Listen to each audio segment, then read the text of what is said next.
Maybe big data has gotten too big. Whether you're a B2B marketer or a consumer brand, your data needs to be viable, relevant, and accessible so that Stirista can help you retain customers, acquire customers, and make it personal. Welcome to the Marketing Stir podcast by Stirista. Probably the most entertaining marketing podcast you're going to put in your ear. I'm Kevin, the producer here at Stirista. The goal of this podcast is to chat with industry leaders and get their take on the current challenges of the market, and maybe we'll have a little fun along the way. In today's episode, Tim Harrington, co-founder and CEO of BattleFin, chats with us about the recent trends in the industry and how companies are learning to take advantage of opportunities in competitive intelligence, price change data, and location analytics. Ladies and gentlemen, welcome to another episode of Stirista's The Marketing Stir. I, of course, am your host, Vincent Petrofessa, coming at you on this fine day. Maybe it's a fine day. I don't know. By the time this comes out, it might be a crappy day. New York City had about 6 of those in a row with rain, but it's been pretty nice, ladies and gentlemen. I am the Vice President of B2B Products. If you're just tuning in for the first time, thank you so much, and keep spreading that word. A lot of people are telling me, coming up to me at conferences and like, hey, I listen to you all the time. I told my friends about you. I listen to you in the morning. I'm like, does that get you motivated in the morning? Sure. I usually just drink some coffee, but hey, whatever does it for you. Let's talk about Stirista for a moment. That's all. We just talk about ourselves for like 17 seconds. An elevator ride in New York City. We have a lot of big skyscrapers, but Stirista, we're a marketing technology company. We own our own business-to-business data and business-to-consumer data. Companies utilize us to get to that data through our ESP, our DSP. We do email, display, connected TV. Email me, Vincent@Stirista.com. That is how confident I am. I just gave you my email. And boy, are you using it. You certainly are. The only other thing I'm confident about is my co-host, but he's not here today, ladies and gentlemen. I know, boo, you are missing the great AJ Gupta. He is coming back from important meetings. He was at the Commanders game the other night. I think it's his first football game ever. We'll talk about that in the next podcast. But he was doing some serious business out there. And so he is not here today. But it's me. You're stuck with me. It's okay. It's the afternoon. I'm happy still. It's great. I'm also happy because we have an amazing guest on today. Now, you've heard me say this before, where not every guest I meet, I wish. I probably have only met maybe 7 of the 150 plus guests that have been on. Let's call this number 8 because I met this amazing man at a conference, and it's a conference that he's behind, ladies and gentlemen. It's BattleFin. I want to talk about it. I personally was there at a conference at the Intrepid here in New York City, right in my backyard.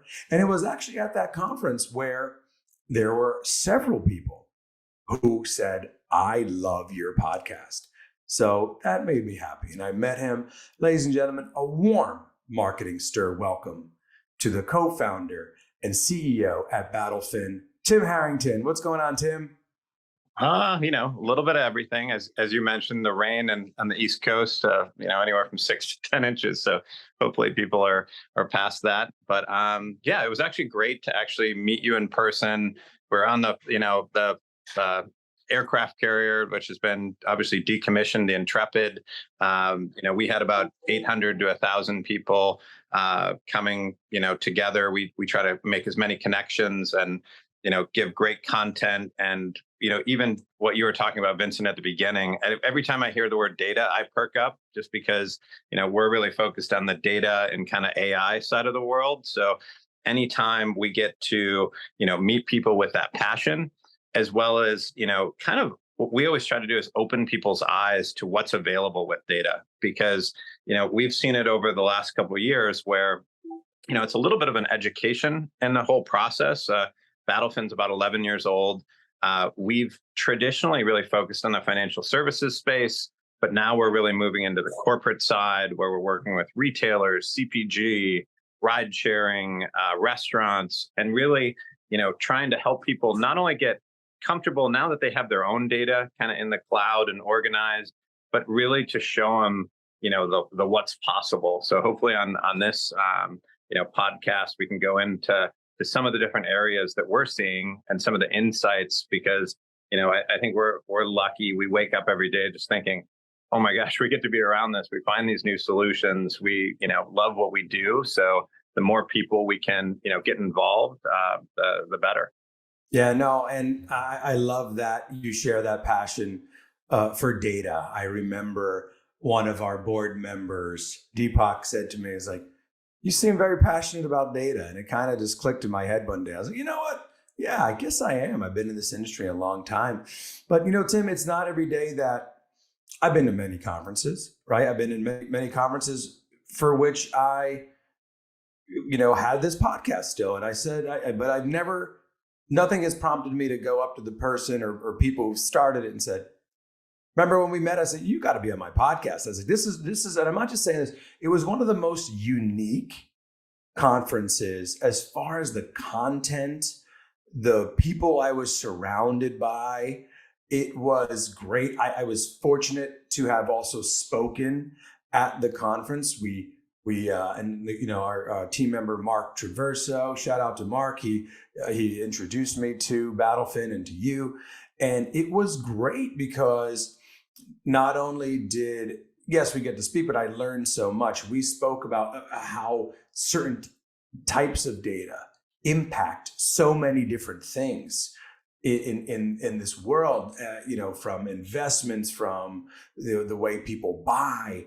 And I remember we talked about the power of new movers and all around that. We talked about during the pandemic, where did people move to in this new remote workforce that we have? So it was really interesting. And I know that's a lot of stuff I threw at you there, but I was like, just with that, tell people about the particular conference that I attended. So essentially the company, and then your role within it, Tim. Yeah. And so just a quick overview. So BattleFin, we have two businesses. We have a technology platform called Ensemble.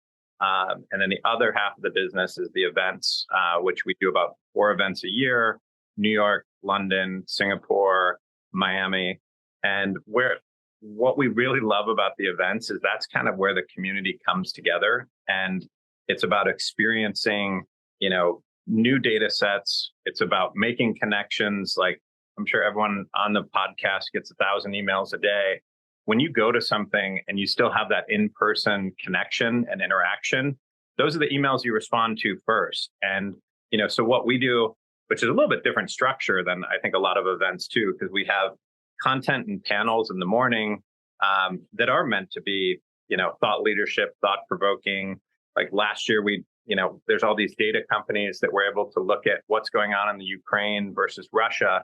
So what we did is we brought a retired general in and said, okay, take us through the back end. What's missing? What are the blind spots? And then we brought in a number of data companies to kind of showcase what's possible. And a lot of those companies are working together, and a lot of, even we work with one, Vertical Knowledge. They're having a specific government, event that we're helping them with in October in DC. And so a lot of it was, exposing what's available. And, then in the afternoons, we move to these one-on-one meetings where we use our platform, where people log in, they choose their meetings, they make their connections. And we kind of call it speed dating for, alpha and information.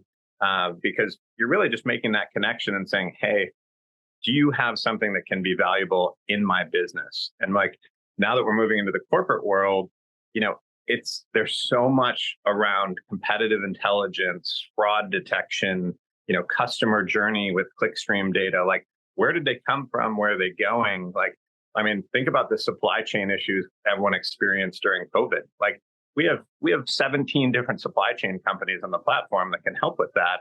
And then even one of the areas I love, like this weather data, like the amount of anomalies that are happening with weather right now is insane. Look at Texas and like how cold it was. Look at, the amount of hurricanes. Look at all these things that are happening. And like we work with like Weather Source and a lot of these companies, and it's not that they're predicting weather, as much as, they're able to put you in a position to react to the different things that are happening, because no one can predict weather 6 to 12 months out. But if you have a week or two, that's pretty dramatic. And then like there's all these shifts about what's happening next year with, going to El Nino, and it's going to be colder and wetter.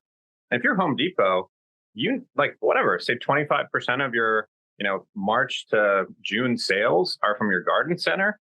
You better get it right. And you better, have those promotions ready with the flowers and the fertilizer and all the stuff, because you miss that. And, the competitor down the street at Lowe's is ready. You're in a losing position. Yeah, no, I agree. I think there's you touched on so many things. And there's also a big thing I forgot, and you brought up, Tim, about the conference as well, is the aspect of the speed dating piece of it, where people are, I want to talk to this organization. I want to talk to Stirista. I forgot about that. That was great. So it is definitely unique. Everything about it was unique. Even the space. Like I was at the Intrepid 4 days prior with a school trip with my 5-year-old and his class, and then a few days later I'm speaking on stage and meeting people, and so it's really great. There's a lot of things I want to get to, but let's start first off, because we ask this of everyone on their podcast. We have these staple questions, and if we miss them, boy, does our audience get mad, and they let me know. So how'd you get started in this business? And I'll go back, probably like 20 years. So I was always in the financial services space, working at different, either hedge funds or, even big banks. And one of the things that I was always doing was a lot of research. And so when I was researching all these companies, back then it was like you were going to car parking lots and trying to figure things out, how many people were going in and buying and, coming back out. And then we started stumbling upon a lot of these different, data sets and things that we could use, like credit card data, and like looking at, anonymized transactions, and just being like, hey, I don't know about you guys, but these cell phones are really taking off. Like, what are we doing to, who are we identifying? What are we doing there? And an interesting thing is we'd had a business and got sold, I don't know, 2010 or 2011. And one of a good friend and I were actually in Boston at MIT, and they had something called Battle Code. So they had all these different coders competing for this, kind of stuff. And we said, God, there's so much data in the world. What if we were able to put all these data sets together and have some of these data science guys, build different trading strategies around it? We did that.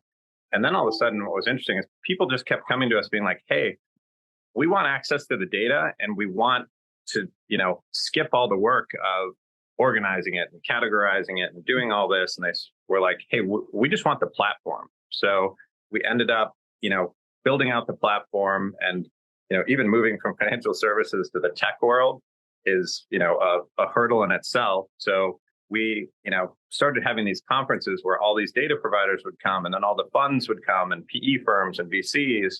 And at one point, a group came to us and said, hey, this is amazing. How do we work together? And we're like, well, we're 15 people. We need 30.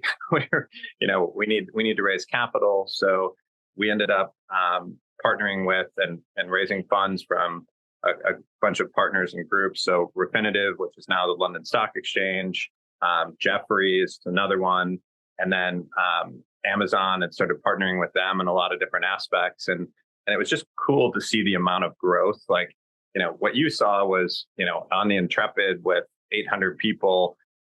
It started with, my partner at the time, Brian, and I, and like 10 data providers and 20 other people. And, every year it just kept growing and growing and growing.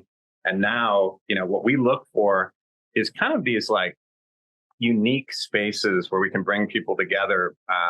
Like even the Intrepid, where, you're probably not going to go to another data, conference or AI conference where at the end you're having drinks under the Space Shuttle Enterprise, and you're talking to, S&P, and like, it's really the decision makers that are coming. And it's really the people that like you meet with those one-on-ones, and like deals are getting done.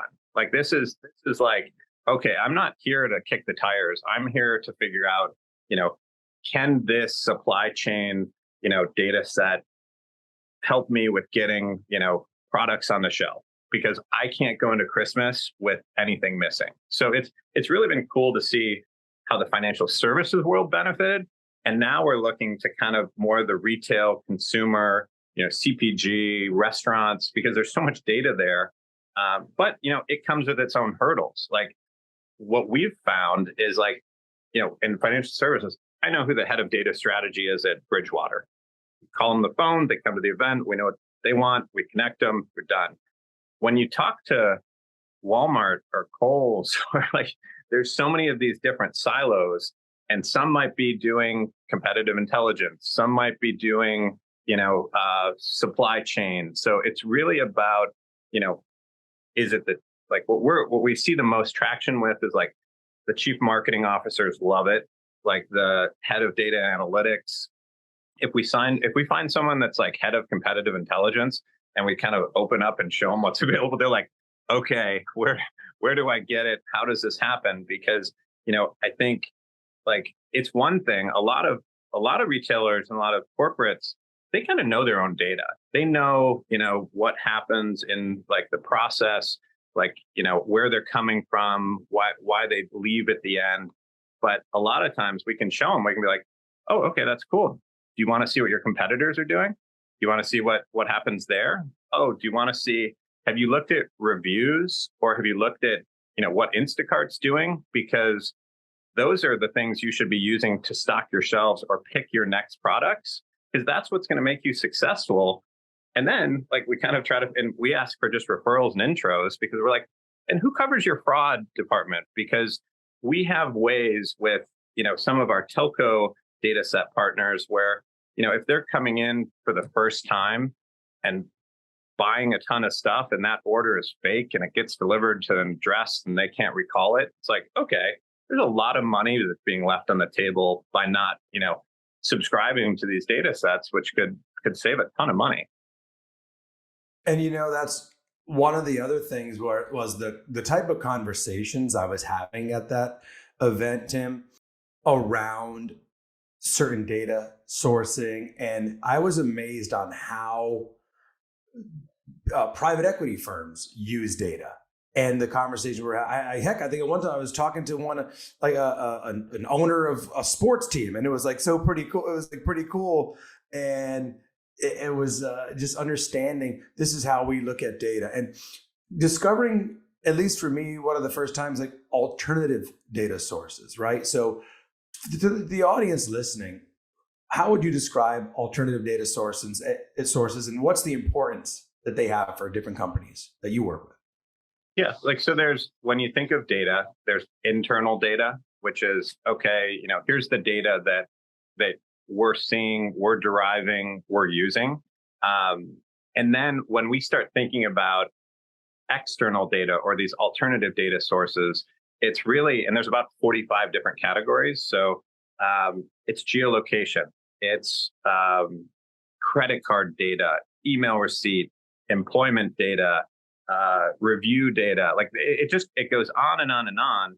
But what's really, I think, unique about it is when you blend that with your internal data, you are just getting such a more powerful look at not only your own business, like obviously the competitive aspect is important, but where it can be like, I don't know, massively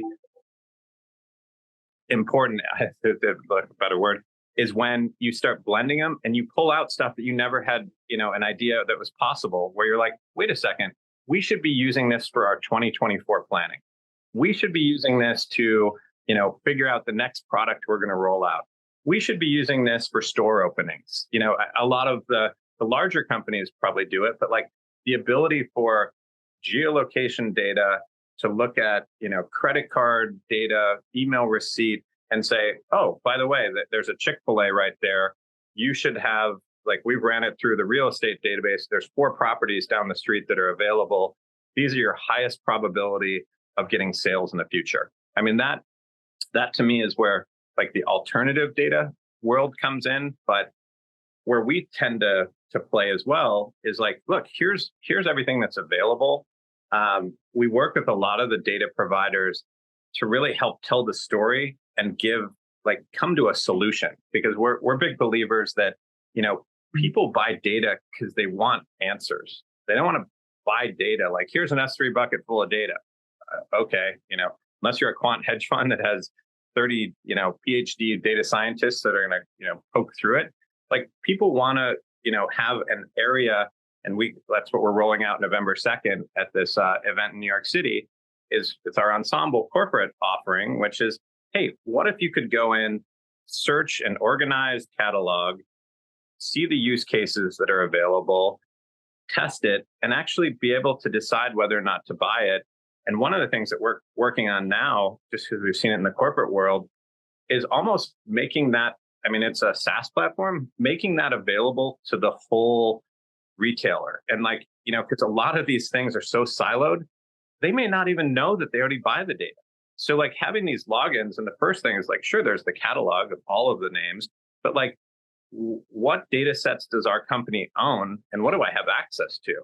That in itself can be, then you don't even have to go through the buying process and the budgeting process. And that's one of the things we've also kind of learned in the, kind of corporate world, is being in a budget is so important, because in our world, in the financial services side, if we find a new data set and it can help someone, determine whether they should be invested in Lululemon, and we're seeing, inflection point happening and there's more people walking in, they'll buy it in a second, because they can turn around and show the ROI, and it's done in a month or two.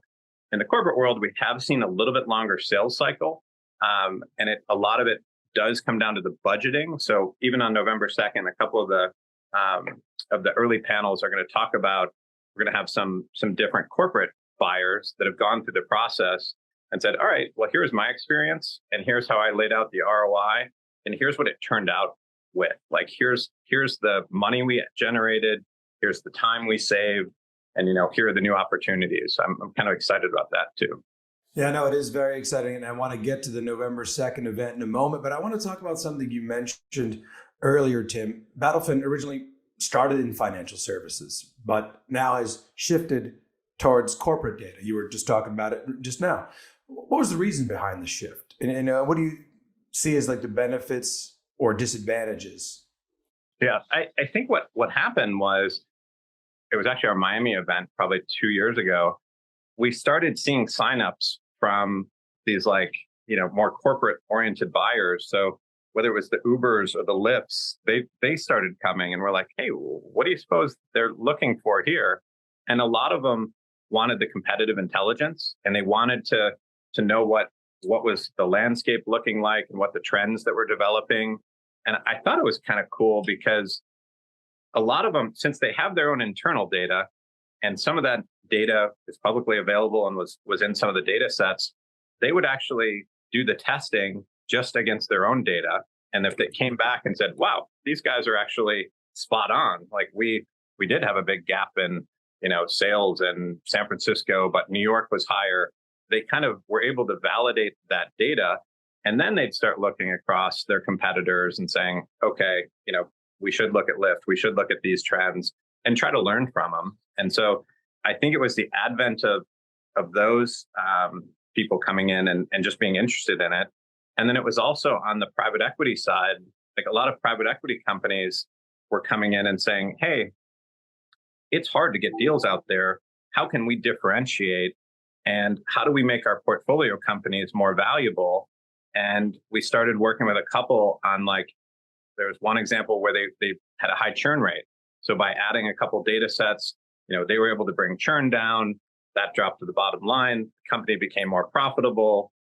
We worked on some revenue growth, things with them. So now the PE companies were like, wow, we showed more value than the next guy. We ended up, becoming more profitable at a higher growth rate. So our exit multiple was higher. How do we do that? And that's actually one of the things we're going to try to do at the November 2nd event, is work with some of these venture capital and private equity firms and bring them in and let their portfolio companies just see what's out there and say, hey, what are you having? Is it customer acquisition? Is it supply chain? Is it, how can we help you either grow revenues or, cut costs? And if we can do that, I think that, they win and we win as well. Well, and you said it before too. It's, unless you have those data scientists, what you really need data to do is help you make better decisions. And that's what you're doing. You already used some examples there. But let's talk about November 2nd, right? This episode will come out before November 2nd. There is another event. Talk about the event coming up. And then, what type of business leaders are you expecting? Who would benefit from attending? Yeah. So, I mean, it's the same structure as our usual events, where it's content and panels in the morning, networking lunch, the one-on-one meetings and the speed dating in the afternoon, and then a networking cocktail reception, which we always try to jazz up and make fun. We're BattleFin. We're not trying to be the status quo. We like having a little excitement. And like, where the people that I think are going to benefit are, anyone from the CMO, the chief data officers, head of competitive intelligence, anyone customer analytics, data analytics. Like, marketing is probably one of the easier ones because we can really help, like identify and target and really show some data sources that are going to give you a lot of trend insight. Not necessarily like, here's the right group, but just insights about those customers and their customer journey and like where we think you should be going to get there. So, we have, everything from digital intelligence and, consumer identity on the fraud side is even interesting. The supply chain stuff will be great. It's really going to be, just, I think, a great opportunity for people to open their eyes to data and just be like, okay, wow, 2024 is coming up. This is something we need to look at. We also have a whole, a couple of the different sessions on generative AI and just AI in general, because I think, it's definitely a buzzword, but this is an inflection point. Like, we're probably most excited about, kind of the AI space, because if you think about it, before there were just massive amounts of data and you're like, okay, how are we ever going to get through this? And now you have a conversational way to ask a question and get an answer without having to, dig through, 2 terabits of data in an S3 bucket. So, what we think about is like, really data is what the fuel for AI and a lot of these large language models. So it's like, the more data sets we can aggregate and work with, the more potential, the models have and the higher the accuracy. Because like, we're used to it, like at least in financial services, you can't have a 60% hit rate of, the answers being right or wrong. Like, they want to know, if I ask, okay, what are some examples of clickstream data providers that can, help me with a customer journey? If I get Datos back and, SimilarWeb, and then I can learn about those, I'm like, okay, those are good. Those are qualified lead or, people I want to talk to. If all of a sudden JumpShot comes back, which has been out of business for 5 years, I'm turning and going to, something else. So I think that, blending all of those together and then, helping people, because we're in the process, we're thinking about 2024, we're getting questions from our, investors and stakeholders. What are you doing in AI and how are you planning for it? And so we're going to try to blend that into the event as well. So people can, not only learn about the data, but some of the uses for AI and how they can kind of integrate it into their planning for 2024. Yeah, no, that's very interesting. And it kind of is a question I was going to ask you. It's like, besides the upcoming event, any exciting products or announcements surrounding BattleFin? So it kind of seems like, there's some new strategies there and use cases for AI, but anything else, Tim? November 2nd, we'll have 2 things. We'll have the ensemble rollout, which will give you access to kind of the catalog and, the ability to connect to these different data providers. And then we're rolling out something we call Ensemble AI, which is our kind of chat GPT for data sourcing. So I think that where we see that going and why we're excited about it is, like, in the past, it's been, kind of one person at one firm that may have been in charge of the data strategy. If he or she wasn't there, sometimes people are like, well, what do we have? What do we do?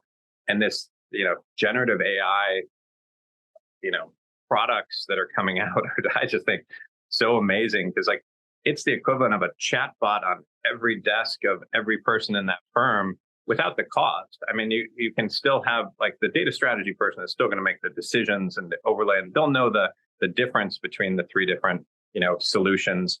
But now your whole team and your whole company can know what data you actually have, what you bought, what's potentially on the list of, things you're looking at. So it's really just like, you've seen data growing anyway, but like this to me is like another hockey stick event for data companies and, analytics companies, because the people that adapt and get to this stuff first are definitely going to have an edge. So, that's why we're like, we kind of do the events, because we're like, hey, you get 1,000 emails a day, you get all this stuff on social media. Like this is you need to come from 9 to 12 in the morning and just hear this, because this is going to be the difference of, whether you outperform or whether you underperform in 2024. I love it. I love it. And you right into one of our staple questions here. You're talking about, Tim, people getting 1,000 emails a day and in social media. Infamous question that we have here, people's favorite question, as they tell me in person, LinkedIn. I'm sure with your title, right, and your experience, you're probably getting messages all the time. So what's an email or a LinkedIn message that gets your attention and one you hate? I think on that for a sec.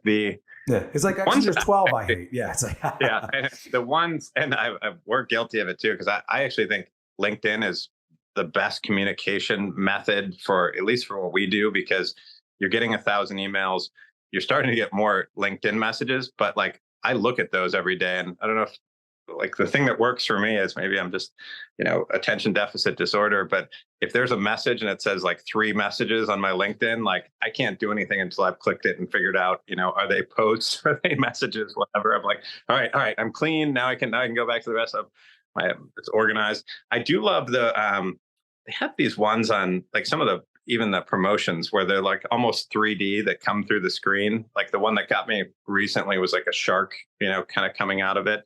And the other ones, like the messages I like, are when people have done some amount of work to figure out who you are, what your likes are, where you went to school. Maybe there's a sports team you followed, or something that you've posted that you can relate to, because like we're in such a, blast email world that I feel like a lot of it, you miss the connection. So I would say that I do like the, and this is probably on the top of LinkedIn's list, like, top 5 reasons or ways to be more efficient. I'm always like, okay, if I can get through 5 things quickly, and, it goes back to, we work with a coach, and one of the things, he wrote a book and it was called Buy Back Your Time.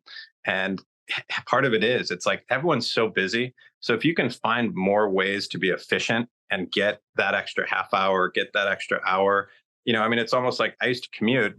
I live in Connecticut, about an hour outside of New York City, and I commute, it's 2 hours every day. Like, so, the ability, we moved our office out here to Rowayton, Connecticut, but, even during COVID, the fact of not commuting and getting that 2 hours back to work out or, play, football or soccer with my kids, I'm like, okay, that's meaningful. Yeah, no, it really is. And I think, you hit the nail on the head with LinkedIn, and the message we get most of the time is that, personalize it a little bit. We're people. Yeah, you're selling to a business, but we're people. But what's going to get attention? I remember sending me 7 messages, and look, if you're going to send me a message, don't even attempt the last name. You're going to spell it wrong every time. Don't just call me Vin or Vincent. Like, don't. You get it right, then that's something that perks my attention. But also, Tim, tell us what you like to do. You're up in Connecticut there. I grew up in Port Chester, New York, right on the border of Connecticut. I know the area very well. What do you like to do for hobbies? What's you said soccer, football? Yep. I mean, I have 12-year-old twins. So, my kind of favorite thing is just going to their sports, and they play everything from lacrosse to flag football to basketball. So, that's one. actually I do triathlons. So I just did a triathlon about 2 weeks ago in the Hamptons, which was fun. So, that's more so I'm just the type, I, I love exercise because you get so stressed out. You've got so many things going on, and like this is your time to kind of blow off that steam. Love. My wife and I are not wine collectors, right? We're more wine drinkers, but enthusiasts, yeah. finding like the best bottle of wine at the cheapest price is kind of like always and something interesting to me. So love that. And anything I can do on the water. Like I grew up in Michigan, so grew up on a lake, water skiing, swimming, that type of stuff. So we're landlocked, but like anything like boating is always awesome. So being outside is probably one of my favorite things. That's awesome. Yeah, we do get some decent weather up here in the Northeast, despite a couple of weeks ago. I love the seasons changing and everything. This time of year is one of my favorites. So, Tim, also, this is very exciting because all of our loyal listeners, they know we don't really give stuff away here, and especially a conference and some potential passes. Tell people, Tim, about this great, this very, gracious opportunity you're giving away for some of our listeners, depending on their, if it fits for them, their job titles and so I'd love to hear about that. Yeah. So, I mean, we're doing this event November 2nd in Midtown in New York City. We have 10 complimentary passes that we wanted to make available to kind of your listeners, people that may be interested in data and on the corporate side. If you're in any of those roles, the analytics, the data side, data science, any of those, we would love to, have you guys come to the event. Vincent, I'm hoping you're going to be there. I know Mark will be up there as well. Talking about, so many cool data sets that, and I love, even having these conversations because Mark was talking about the new mover data. And I was like, oh my gosh, this is a shift from 5 years ago when that data didn't have as much meaning.